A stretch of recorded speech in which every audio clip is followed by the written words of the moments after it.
بسم اللہ الرحمن الرحیم۔ السلام علیکم۔ یہ افسوسناک واقعہ رحیم یار خان کے ایک گاؤں مچک جو کہ سندھ کے ساحلی پٹی پر واقع ہے وہاں پر پیش آیا، جس میں سولنگی برادری کے افراد بارات لے کر دریائے سندھ میں سفر کر رہے تھے کہ اچانک کشتی پانی میں ڈوب گئی۔ یہ حادثہ صبح 10 بجے پیش آیا۔ یہ کافی دور دراز کا علاقہ ہے، اس لیے یہاں پر ریسکیو ٹیم کو پہنچنے میں بھی 2 گھنٹے کا وقت لگ گیا اور یہ راستہ بھی کافی دشوار گزار ہے۔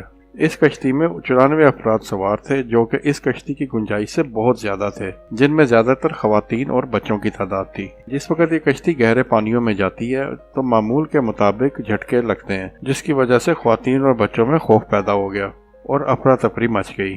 کشتی چونکہ پہلے ہی اوور لوڈڈ تھی تو اسی افراتفری کی وجہ سے کشتی کے کناروں سے پانی اندر داخل ہونا شروع ہو جاتا ہے، جس کی وجہ سے کشتی ڈوب جاتی ہے۔ اسی کشتی کے ساتھ ہی ایک دوسری کشتی بھی جا رہی تھی۔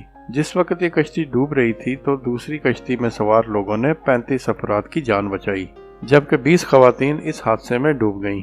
ان کی لاشیں اب تک نکالی جا چکی ہیں۔ ہمارے ہاں کسی بھی کام کے کوئی SOPs نہیں ہیں۔ اس طرح کے سفر کے لیے باہر کے ملکوں میں لائف جیکٹس اور بہت سے دوسرے سیفٹی پروسیجرز کو فالو کیا جاتا ہے، لیکن ہمارے ہاں کسی بھی کام کو کرنے کے لیے کوئی SOP نہیں بنائے جاتے، جس کی وجہ سے اس طرح کے حادثوں میں قیمتی جانوں کا نقصان اٹھانا پڑتا ہے۔